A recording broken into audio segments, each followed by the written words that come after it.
રામ રામ, હું જેની ઠુમર, અમરેલી લોકસભા ઉમેદવાર. આજે હું વાત કરવા આવી છું શિયાળબેટ ગામ. આ શિયાળબેટ એટલે જાફરાબાદ તાલુકાનું છેલ્લું ગામ અને સાથે સાથે કહી શકાય કે અમરેલીનું પણ છેલ્લું ગામ.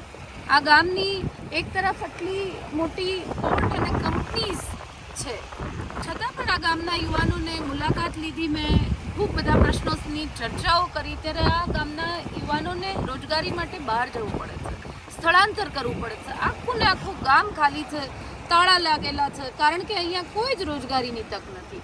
અહીંયા જો આમને જાફરાબાદની જેમ શિયાળબેટ ગામને પણ પોર્ટ એટલે બંદર જાહેર કરવામાં આવે તો આ ગામને તો પ્રવાસન ક્ષેત્રમાં લઈ શકાય એટલી બધી તકો પ્રાપ્ત કરાવી શકાય એમ છે.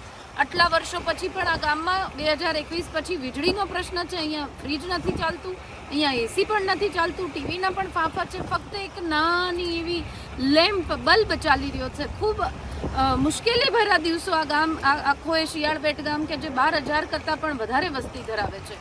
શાળા ફક્ત 10 ધોરણ સુધી છે, પણ શિક્ષણનું પ્રમાણ કહી શકાય કે અત્યારે સારું છે. સરકારી હોસ્પિટલ જે કહેવાય અદ્યતન હોસ્પિટલ અહીંયા નથી.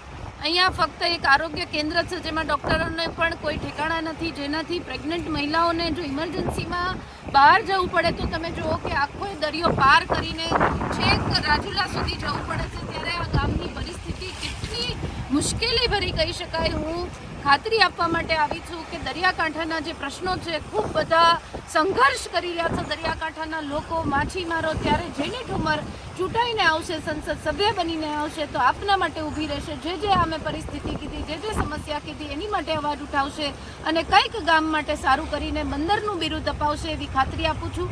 આપ સૌનો ધન્યવાદ.